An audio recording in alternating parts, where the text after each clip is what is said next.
analysis and reporting. Just a few announcements before we get started with the content of our webinar. Make sure you have entered your access code and your PIN number when you're hearing the audio. That way, if we do have a discussion section and you want to make a comment, we will be able to unmute you. Everybody is starting out muted on this webinar. So if we unmute you to make a comment, we'll need you to have entered your audio PIN. Today's webinar is sponsored by Capacity for Health. We are a program of the Asian Pacific Islander American Health Forum, a capacity building assistance program with offices in both San Francisco and Washington, D.C. We are funded by the Center for Disease Control and Prevention to provide all kinds of free capacity building assistance services, including trainings, one-on-one technical assistance, webinars, and we do work in a variety of content areas, but today's webinar is part of our monitoring and evaluation series. We also do support work around organizational development and sustainability, as well as specific evidence-based interventions and public health strategies. In terms of today's webinar, you've all been automatically muted. If you do have questions that come up during the webinar, please use the chat box to type in your questions, and we will make sure to address them. We may also have some discussion periods during the webinar, and if we are doing that, we will have you raise your hand. You'll use the hand symbol on your webinar controls on the left-hand side of your screen. And then once you've raised your hand, we can unmute you and you can ask your question live. Today's webinar will be audio recorded, and the PowerPoint or the slides from the webinar, as well as the recording, will be available on our website after the presentation. We are very pleased to have joining us again today Lynn Palaio, who has presented a series of webinars with us over the last year. She is an evaluator. She's got over 20 years experience in the field of evaluation and specifically working with nonprofits around evaluation. She is particularly passionate about helping nonprofits to build the internal capacity to conduct basic evaluations in-house. And we're really excited to have her back with us on this webinar to talk about how to use Excel for data management and analysis, and particularly generating reports. So I'm going to go ahead and turn the audio over to her. We'll get started. If you have any technical questions or concerns, please use your chat box to communicate those to us. Also, we are going to be using an Excel file that should have been emailed out to all of you ahead of time. You can actually open that file and keep it in the background behind your webinar screen. And then if you'd like to follow along, and during parts of the webinar, Lynn will be walking through that file and the Excel spreadsheets that are in it. So if anyone did not receive an email file, the Excel file, please use the chat box to let us know, and we will email that to you immediately. So without further ado, I'm going to pass the audio over to Lynn Palaio.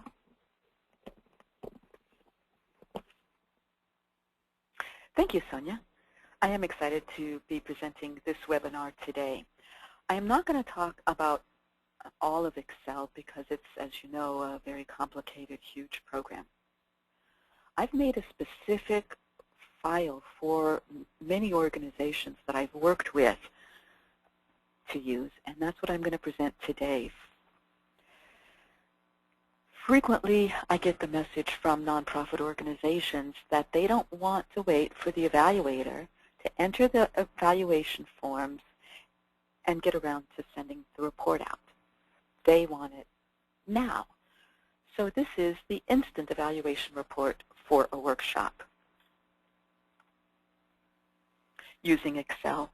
I use Excel because, first of all, it can manage data, and secondly, so many computers have it. Sonia already introduced me, Lynn Palaio.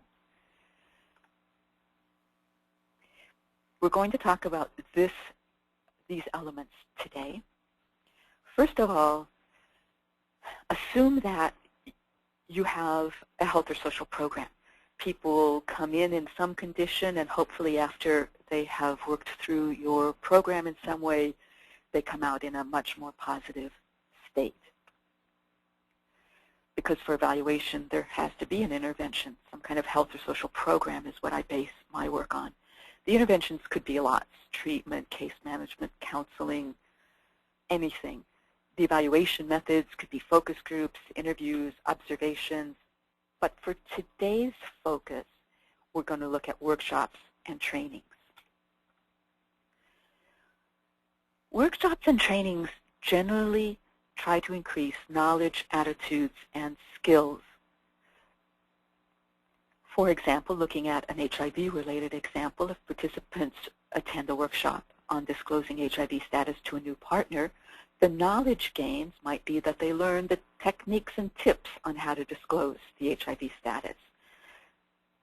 They might be able, through the workshop, to develop an attitude that they can have satisfying relationships if they disclose their HIV status. And they might gain skills in a variety of disclosure tactics. That is a workshop. This is what people might want to be able to develop an evaluation form for and find out whether those learning objectives did occur. So here's how it might work. Based on your logic model or some knowledge of how you want to have learning objectives, those would be taught in a workshop. There would be a post-training form that participants would fill out. It gets entered into a computer, and there's a report generated that the coordinators can use to decide whether these presenters are working, whether the content is working, whether the objectives are the right objectives, whether people are getting something out of it. So this would be called formative evaluation because coordinators and managers can use it during the process of the intervention of the program to change the learning objectives, how they're taught, who teaches them, and that kind of thing, if they can get that report in a timely fashion to be able to make those kinds of decisions. So I have an Excel spreadsheet that I'm going to walk through and show how you, if you enter data, can get that report back instantly on your time frame, not your evaluator's time frame. There are 5 steps to creating this report. I'm going to show them to you.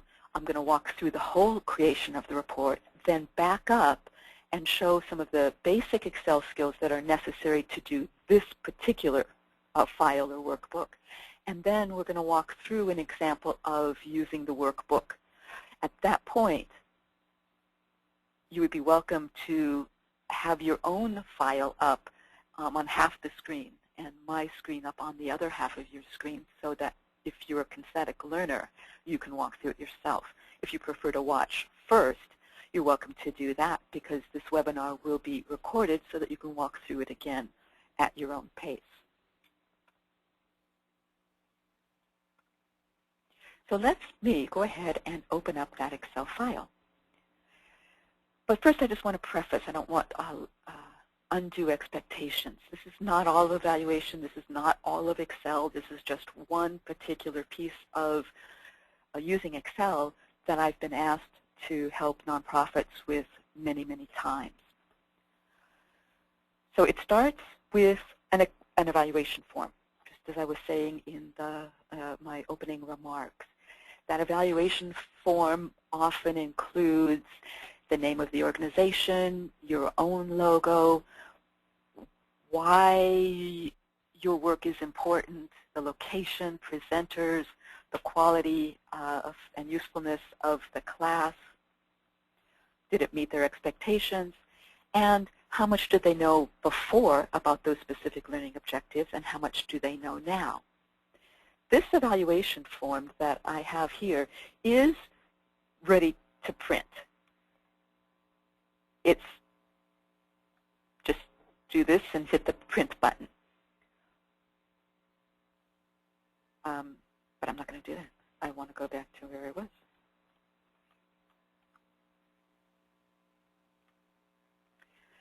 It can be adapted for particular workshops. Even if you're training on the same topic, sometimes you will have different learning objectives. In this case, it's named 3 goals of the YTPS, 2 reasons retailers sell tobacco to minors, describe YPTS, and define a PC 308. If you think I know anything about what those mean, I don't. These were the learning objectives that the program implementers developed, and that's what they want to know about. So presumably the department administrative assistant or the coordinator or somebody changes the things that are in purple here, the name of the workshop, the date, the name of the organization, a brief description of why this is important work that you're presenting, and then down below, the learning objectives. In this case, keep them kind of short, otherwise there won't be enough room to display them on the evaluation form or the report. When the training happens, the evaluation forms are done at the end. They're collected and they come back to, say, me, an administrative assistant in the department, and I enter each form. This is the first form. It was a disaster preparedness exercise on that date. I asked the presenter, or she told me, how many people were attending, which is nice to know because if 25 people attended but only 5 evaluation forms come back, those 5 might not be really representative of what the whole 25 people would say. So we try to get pretty close to the same number of forms as the number of people. The location, the names of the presenters. I would type in what those learning objectives are because they can vary. In this case, it's using EPI software, execute emergency management disaster exercise, demonstrate the risks of vulnerability and needs. There wasn't a 4th objective. And then I just type in the numbers that were on the evaluation form. You see these numbers by each thing. So when somebody checks this box, I would type 4. If somebody checks this box, I would type 5. I'm going to go back to the data entry. So I would type in all those forms. And then I would type the before and after objectives that were on that form, any comments. And that's it. Once I type that all in, I would copy and paste onto this just the data that I wanted. So let's say that I've got several workshops in here. Let's do this one, the Youth Tobacco Purchase Survey. There are quite a number of participants who attended that. And I'm going to copy and paste all of their responses into, copy, the next tab over, paste. That's all I had to do. So now only this workshop is in this particular sheet. And I click on the report template, and there is the percentages of everybody who responded that you copied, or I copied in this case, into this worksheet. So 36% thought the quality of this content was excellent. 76% thought that it was useful to their work. The presenters, kind of different scores. The second presenter was August Wilson, had a better presentation style in the eyes of this group than did Sarah Bernhardt.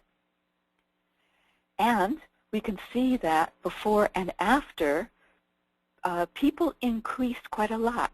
Before, only 23% knew a lot about the fine of PC 308, and now 47% do. So you can look at your report and say, wow, we're still losing at the end practically nobody, except this one seems harder, that define PC 308. So we might want to think about how that's being presented.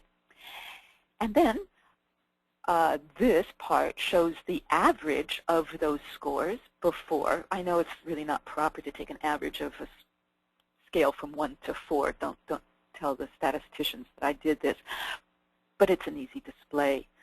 So the average before of that objective, the average now, and remember this is on a scale of 1 to 4, and the percent change. So people increased their knowledge of these 2 objectives. Not as much that second objective, but look, it was because already people knew a fair amount about what that learning objective was before. So even though they increased a lot, there wasn't quite enough range to increase once you're at high numbers. Then I would save this sheet to a permanent place. I'm going to say workshop 3. Oops, I missed up. Let's just undo that, shall we? I will copy and paste values. This is a part I'll go over in just a moment. Now, this, I want to retitle it by date 11/16/10, so I'm going to just rename it so that we know that this 11/16/10, in renaming you can't use slashes because the computer thinks that's about file designation, so we use dashes. I've already saved it as something, so I'm just going to cheat and make it 14. This now I can print if I want to, and it would print just like that, ready to go. Looks kind of nice, looks a lot like the original evaluation form, except this section is a new section. And there's a little mess up. It's good for me to see this because I can correct this file online and you can download it. That just looks a little funky, like it didn't get into percentages. Or you can save it as a PDF if you have a PDF writer on your computer, and I don't on this one, so I'm not. Either way, you could copy it into its own Excel sheet and email it to the presenters, and everybody can look at it. This just bothers me because it really should be a percent, so I'm just going to make it a percent. Phew, much happier now. And that's it. Instant evaluation report. There was, I must have changed something last night that this got a little mixed up. This is what it should look like, except with a different logo than my goddaughter's. So that's the basic procedure.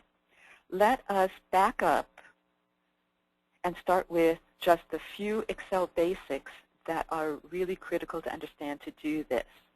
I'm just going to run through them. They're here. You can access which one, access this file later for whichever ones you might not be sure of. I use the word file and workbook interchangeably. It's probably incorrect. There are a lot of columns in the new versions of worksheets. There used to be only like 250. But now, oh my gosh, there's so many. And it starts A, B, C, D, F, G, A, Z, and then A, A, B, A, C, on through that until it gets to, a huge number. There are also a huge number of rows. Each cell is named by the intersection of its column and row, such as cell A1 or cell C8. You can see right now we're on cell C7. That's where my cursor is. C6, C7.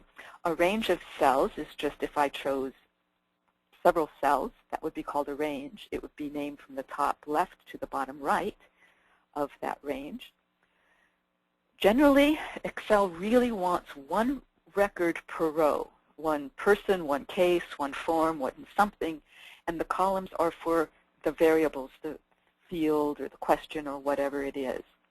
This active workspace is kind of critical now that Excel has so many possible columns and rows, because if you put something way down at the bottom, Excel has to think about that as its active workspace, which means it just needs to widen its view, and it can slow things down.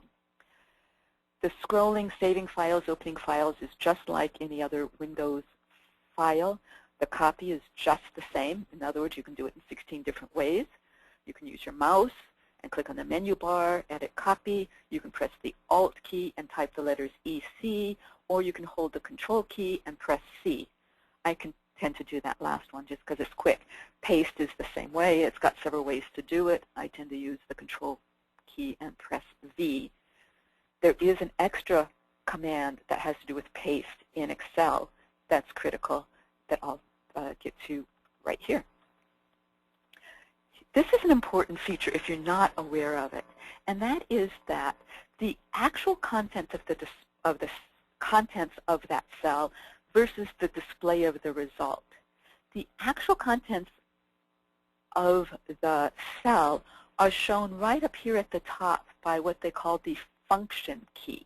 In this case, it's not a function or a formula or anything. It's just some text. And in this case, the two are exactly the same. So if you copy this, and I'm going to do that right now, Control-C, pop down, and just paste it, Control-V, it's exactly the same thing. That's not very exciting, but when you have formula, it does do something different. And let me show you that in my little sidebar over here. Ooh, a little bit too far. Look at this cell below. It says it's 5. But if you look up at the formula bar, it says it's 3 plus 2. So the actual contents of this cell is 3 plus 2, and it displays as 5. That seems fine and not very exciting until you get to the features of Excel that let you refer in a formula to a different cell. For example, with the simple price, tax, and total. The number below the heading price is the display is the same as the cell contents, $20. The tax, however, is the actual content is 9.5% times the cell E23. E23 is the price, which is how we get our tax.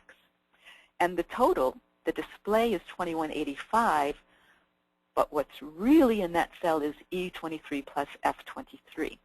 The reason that matters is that if I want to copy this, I'm holding Shift and right arrow key, Control-C for copy, and hit Enter for paste, is that it's still referring to the same formula. This formula really says multiply 9.5% by the cell to my left. And this formula really says add the cell to my left and the cell 2 to my left. So when you copy a formula that has references to other cells, it will automatically do it relationally. It's still copying, in this case, if you see from the formula bar, 9.25% times the cell to my left. And this adds the cell to my left and the cell 2 to my left in this. Whoops. So you can copy these formula, and I'm going to do it just one more time, and you always get the same formula, not the number. There are a lot of ways to move around a worksheet. Page up, page down, take you there, right arrow keys. When you do a control arrow key, I find this to be particularly useful. It will take you to the top or the bottom of the same kind of space. If there are text, anything in this cell, and I do control down arrow key, it will take me to the last cell that's contiguous that has something in it, and the next one would be blank. So if I do control down arrow key here, it will take me to the last space in which, and if I do control down arrow key here, it takes me all the way to the bottom to row 104, 850, whatever. Don't put anything in here because then your sheet will slow down a lot. The other thing is, look at this cell, options for viewing. The formula bar is completely blank. That's because there's actually nothing in this cell. It's all in this cell. It just spills over to the next cell if there's nothing in there. If I put something in that cell, then it can't spill over anymore. I'm going to delete that. So if you're looking around for something, it's not there. It's here and it has just spilled over. Hiding columns and rows is a handy thing, really easy. I'm just going to hide column B. I click on it, and I say hide. I right-clicked, and it's gone. A, C. To get it back, I highlight the cells on either side of it and unhide, voila. The same with rows. To rename your worksheets, right-click. Here's the rename feature. You rename it, and you can rename it something that doesn't have slashes in it. You can also change its color. I like to have these all be the darker brown so that I know that I'm not seeing the dark brown in my selection right now, so I'm using that brown. but I know that these are done, and these are all still blanks. That was the quick run-through from evaluation report, enter the data, select the data you want to report on, paste it here, look at your template. Do not touch anything in this template. Do not change anything in this report template, because you see it's filled with gazillion of formulas. This says if there is any text in that data for report tab in this particular cell, then tell me what's in that cell. If there isn't, then leave it blank. It's pulling from that Excel sheet. So that's what you can get instantly on your own time, and that's what I'm offering today. I'd like to walk through it, and this would be the time then that you could open your own file and walk through it with me if you wish. I'll give you a moment to think about whether you want to do that or just follow along as I do a step-by-step to get your screens resized so you can kind of click back and forth between one and another. Is anyone not with me so far? Just having a difficult time with the technology, the resizing, or anything? I didn't see any responses, so I'm going to take that as a one moment. Somebody did raise their hand.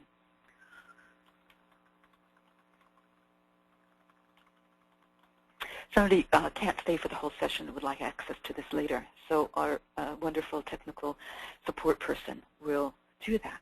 I'm going to push ahead. These instructions are on the yellow tab, instructions.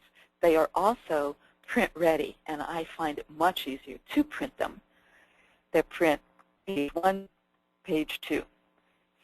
So the first time you go through it, if you're not sure, you might want to print those out.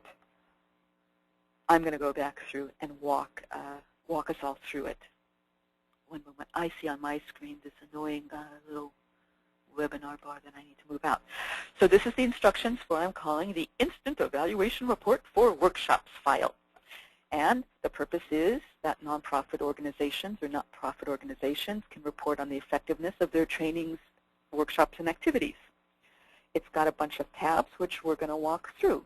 There's one tab for each of the 5 steps, plus a whole bunch of tabs to save your results in. First step, create an evaluation form. This is pink, on my screen at least, so I'm going to go over to the pink tab, and this is where it's mostly created, but I might want to call it, somebody help me, I'm going to call on Sonia sitting at my side.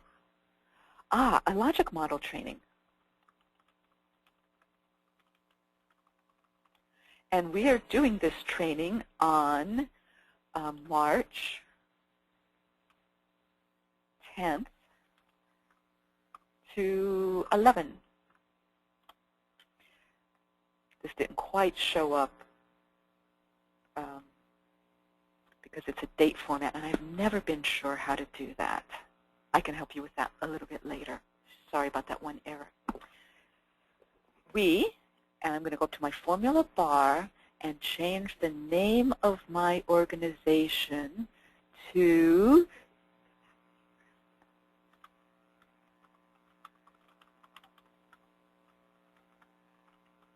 you see I made a typo, so I'm just going to click on that typo. It's very forgiving that way. Click, and we are committed to the goal of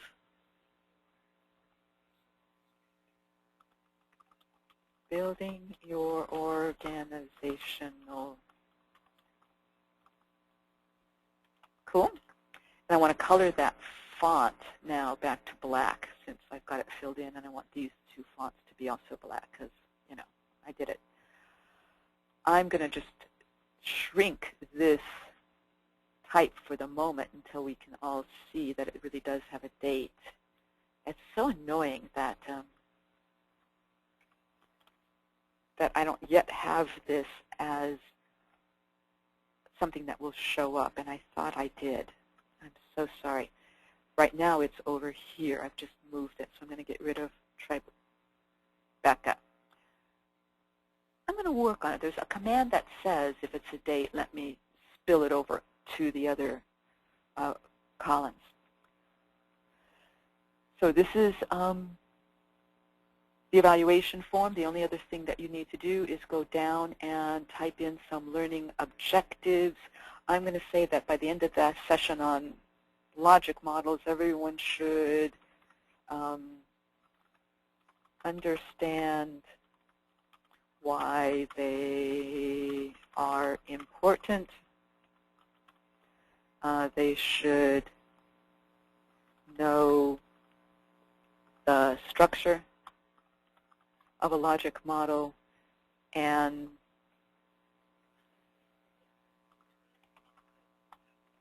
understand input, output, and outcome. And then I'm going to say there isn't another one. So if you were really to use this, then you could just hit delete here. But I'm going to keep it. You would probably want to save this file, this particular form before you did that. Do it in Word or something that you wouldn't lose your whole beginning form. Although this particular form isn't linked to anything else in this worksheet. So don't worry about that. If you do change it, and you can go back to your original file and just copy this particular page in. So the form goes out to the workshop. The workshop gets done. Everybody loves the workshop. I'm going to make these things black because it's so easy to do. Yay. What I did was highlighted them. I went up here and I clicked black. How I highlighted them was to hold my left mouse button down and dragged my cursor. So then we could do data entry. I'm not going to do a lot of it because we all have other things to do today. But I could say that this was training on logic models. It was on 3/10/2011. There were, I don't know, let's say 56 people who attended. And it was at my office, and I did it, and I didn't have a co-presenter. And then I would type in here the learning objectives that are exactly these learning objectives from the evaluation report. I'm going to go back to my data entry. In this sheet, any cells that are colored this very, very pale yellow mean you write text here. And there's special text just for that workshop. Then I'm going to enter pretend I typed in all those. I'm just going to enter in the numbers 4, 3, 4. Let's suppose I made a typo and I typed in 7. It says, no, really, just a number between 1 and 4, thanks. 4. Click. The really critical piece, so everyone pay attention to this piece if nothing else, is that no matter what people put on their form, if they did not give you for one learning objective both a before and an after in the box assessment of how much they knew before and how much they know now, don't enter either. So if somebody said that before they knew 3, which is pretty much, and they left this blank, do not enter the 3.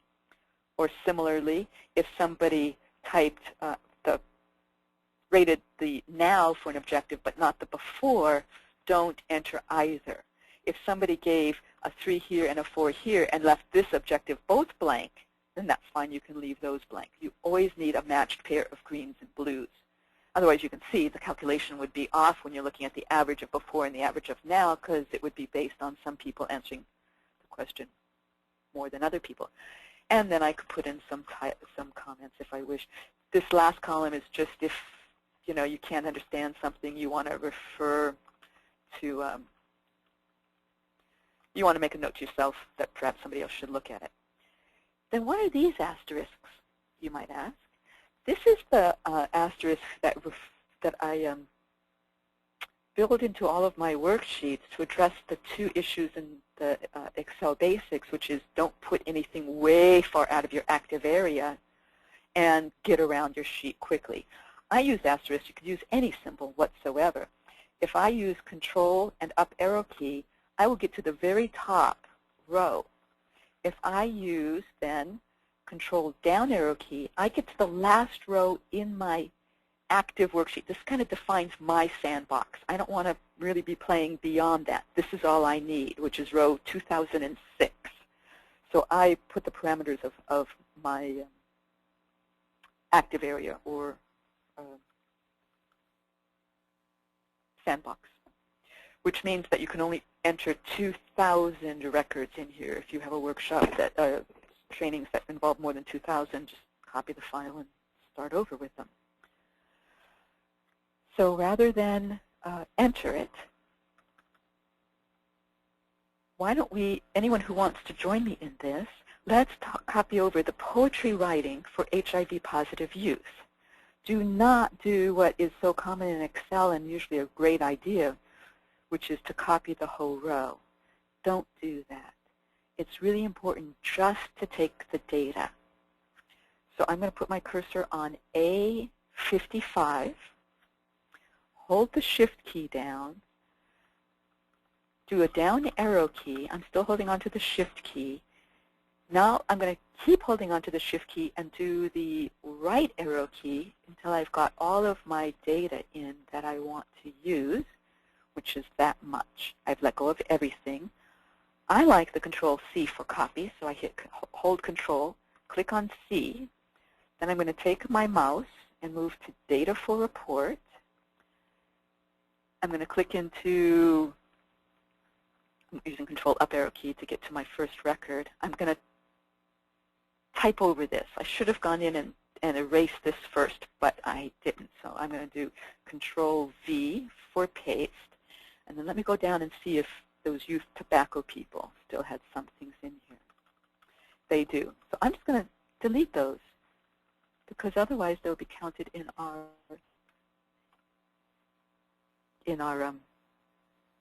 report. So as you can see, Excel is somewhat forgiving. What I should have done, and let me just repeat what I did, is after I entered the data, I selected the data that we want for this report, not by highlighting the rows, but just the actual data starting in column A. I could have also done leadership advocacy if I wanted, or supervision skills. If you're cleverer than I just was, you would first go into your blue tab and delete what was left in there from the last report that you did. Just delete it because this tab, the blue tab, is your temporary play space. But again, you don't want to do anything that would delete entire rows. You just want to delete the data. So now that I did it properly and the data for report is empty except for the headers, then I can select whichever class I want to include in my report. Supervision skills for outreach. Very small attendance. There are only 7 people, and we got 1, 2, 3, 4, 5, 6 evaluation forms. Not too bad. I'm going to copy everything. So I held Shift while I used my arrow key. I release everything. I'm going to hold Control and press C, let go of everything, go to my Data for Report tab, make sure that I'm in column A, row 3, and I'm going to do Control Paste, which is, in my case, Control V. So this is the data just for the workshop that I want to report on. I've got it all the way over to the end. Let's look at our report then. I'm going to click on Report Template.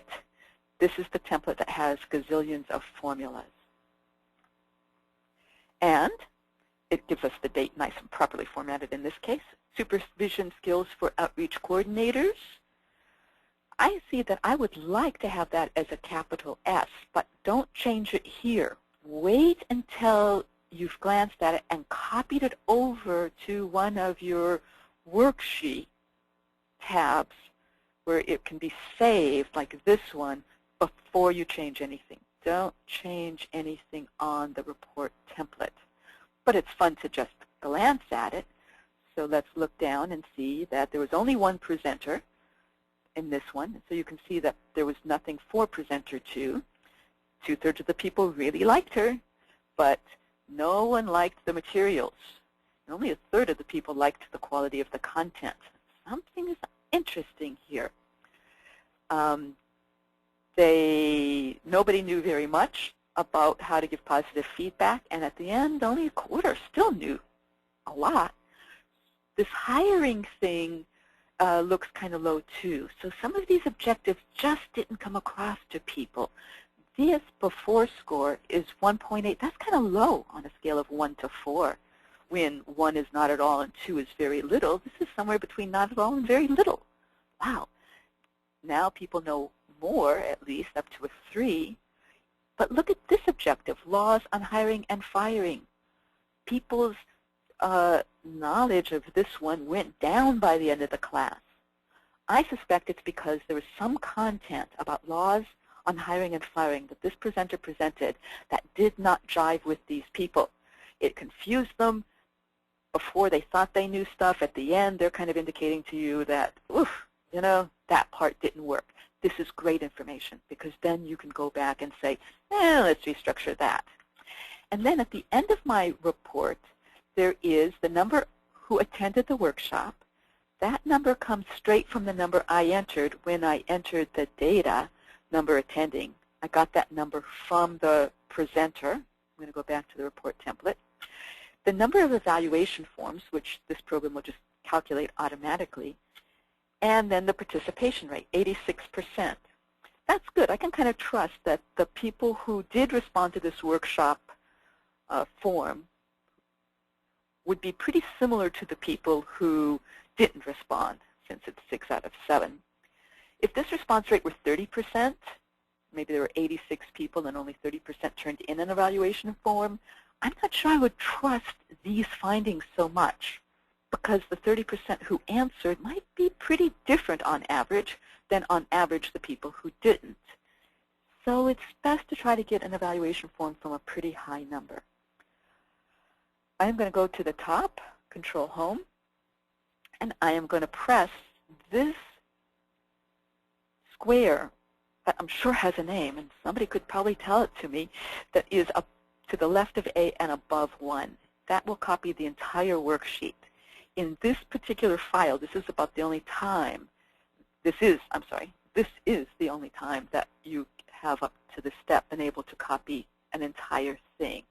I've been discouraging you from copying columns or rows and just copying the actual data. But in this case, I've selected the entire sheet.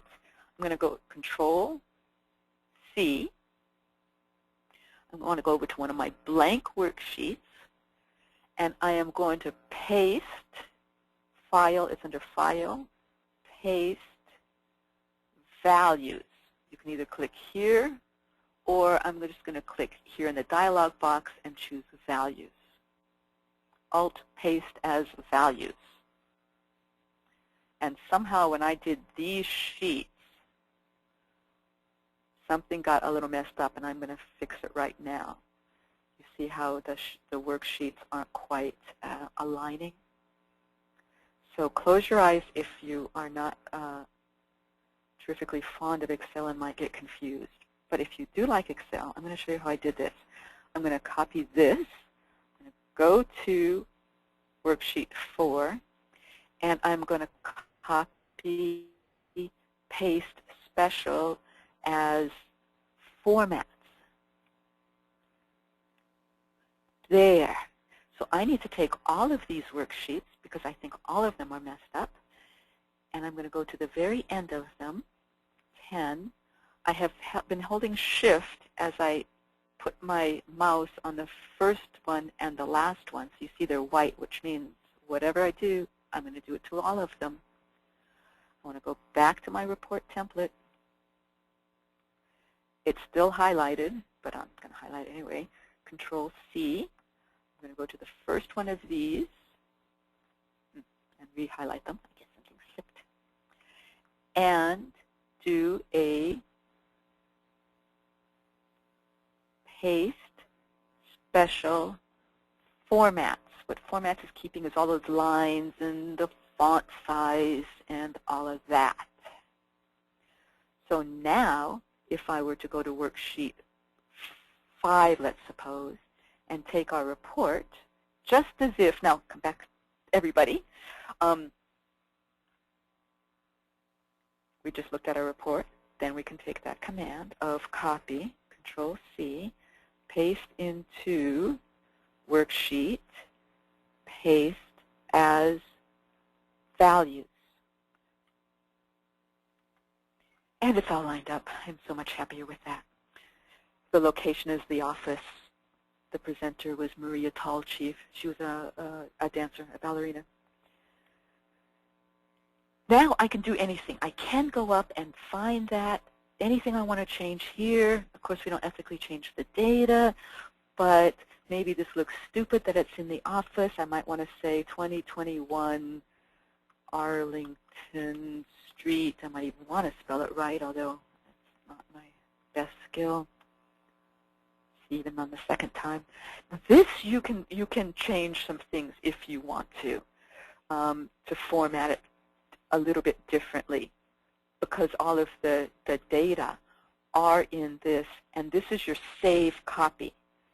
So this is the one that I want to rename it to my 604 training,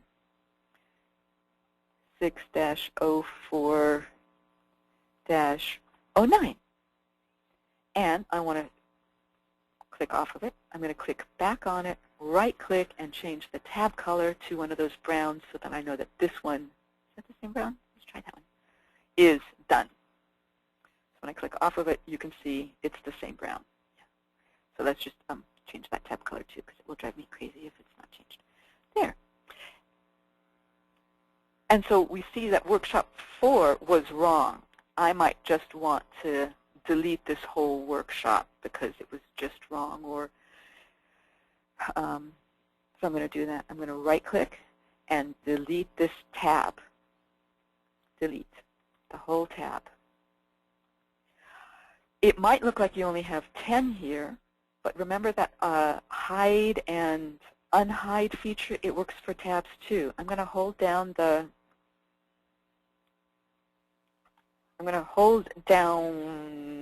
with my left mouse worksheet 10.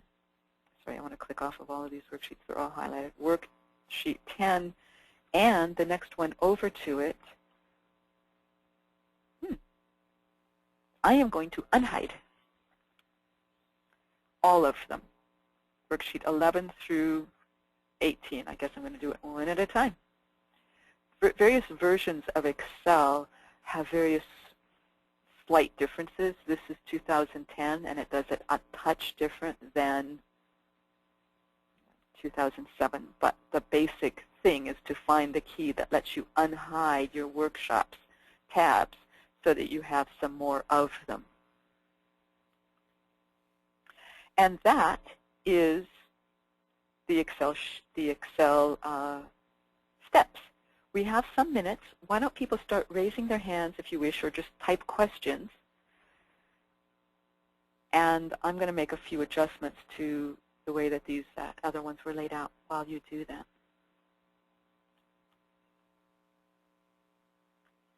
And Vanessa, do you want to just read me the questions, or?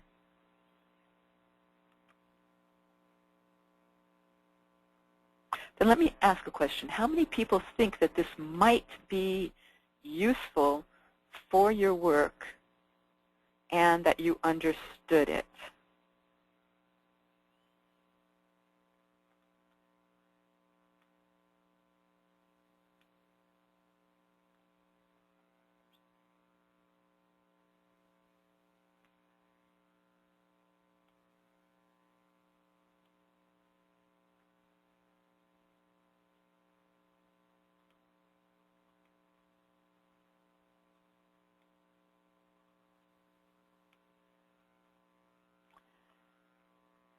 Anyone else online that has a question?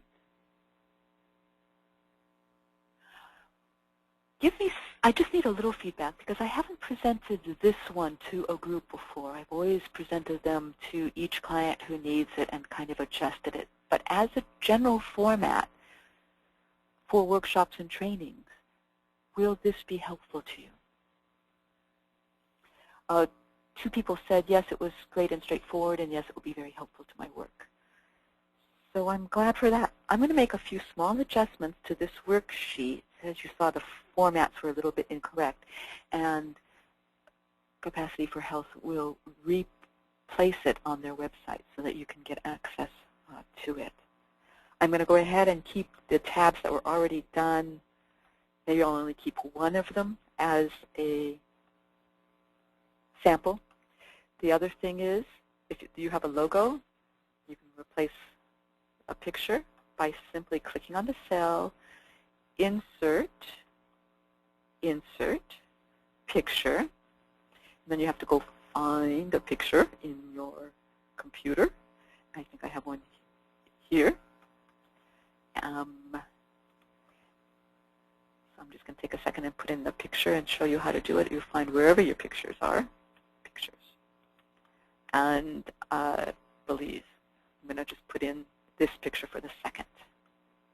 It's very large. Right-click and format that picture, and I'm going to shrink it down to some size, like 1.5 inches. So I'm going to highlight this and type 1.5. The other one should automatically adjust, and it did. At least that's a little bit better as a size for a logo, and then I can manually shrink it down a little bit more. And that's how you put a logo onto your file. You do this on the one that has been saved, the one that all of the numbers are hard numbers, not values. If I go to the report template, these are formulas, you see, not values. If you were to insert another row, would the formula stay the same under the data entry tab? Yike, Ola, I think that would be the problem. Now, I would encourage you not to do that because, let me show you why, in the data for report, if you insert it in data entry, yes, although there are many, many rows from which you can choose. You can go up to 2,000, and at that point, I would say just start a new Excel sheet. Don't insert a new row, just keep typing your things here. On the data for report sheet, don't insert a row. Don't copy by copying a row. Don't mess with your row headings. And I'll show you why. I'm going to do Control down arrow key. It is counting various things. This counts everything that's in cell B, in column B. There were 6 respondents. Remember, that's a little workshop thing. It counts the number of people who responded to the question about content, the number who said it was a 4, a 3, a 2, a 1, and turns those numbers into percents. This is the mechanics. It's very simple mechanics. So if you're at all familiar with Excel, feel free to browse these little formula and use them for your own purpose. You can just copy these formula and put them in a different report. So if you insert a row, it will have to adjust the where all of your formulas are, which is now in 2009. It was someplace else. And your template then has to adjust. And it's probably pretty stable, but I wouldn't advise it. The template should be always looking for, I'm going to do undo, undo. So that now I still go just to row 199. I love the undo key, by the way. So that your template is referring always to the same cells in the Data for Report tab. Was there another question? What did you say? Excel has so many commands and shortcuts. Is there a way we can find a list of those and all of the shortcuts? Maybe on a website. Yes, maybe on a website. Mr. Excel is a great place to go for www.mrexcel.com. questionnaire.com is a great place, I think, to go for these kinds of things. I have a paper copy list of all of these shortcuts that I put together, but I think I put it together for like 2009. Or maybe a way to see the formula listings. I'm not entirely sure I understand what that means, to see the formula listings. If I understand it right, what I think this participant is interested in is knowing how this formula, which says count A, and it gives a range, works versus this formula, which says count if that range equals 4. I think many of these formulas and the gazillions of others in Excel are ones that you pick up. These are pretty good solid ones. I would suggest, if you are interested, to take one of these files, save it, and start exploring it and seeing what happens if you change something. But the basic thing here says you do a count if this range equals 4 in quotation marks. And there were only 2 people who said that. I'm just going to show you. There's a 4 there, and there's the other 4. So it's counting just the 2 incidences of 4s. The percentages are if there were any responses at all, this cell, if there were any, then divide, for excellent, divide the 2 by the 6. And that's all that is. So they're pretty basic formula that you're welcome to explore that way. For more help, go to a good Excel workshop or that kind of thing. Or maybe see the formula, a list of formulas, subtraction and addition and division. You're starting to get into a whole different workshop, and I would love to teach kind of the Excel useful formulas for nonprofit organizations.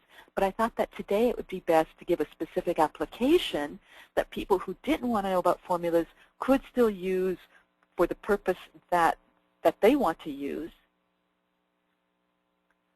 and give other people the start towards looking at some of these formulas.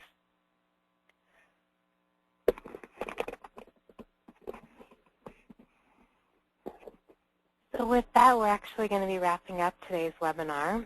If you have additional questions, we will stay online, and you can chat some other questions into Lynn. And we hear your feedback about potentially offering another webinar about the use of Excel. We will see if we can do that as well. So thank you for your participation in today's webinar. If you would like to have access to these slides as well as to the file, the Excel file we've been using, also a recording of this webinar will all be posted on our website, which is listed on your screen. If you scroll down to What's New HIV, or also use the resource search engine, which is over on the left-hand side of our webpage, you will find the resources from today's webinar. Also, please feel free to stay in touch with Capacity for Health and with myself, Sonia Dublin, if you have interest or need in further capacity building assistance. As I said at the beginning of today's webinar, we are funded by the CDC to provide free capacity building in a number of different areas and through things like trainings, webinars, and individualized assistance. So thank you again for your participation in today's webinar. We're going to end this presentation, and we will stay online for a few more minutes if there are further questions. Thank you so much.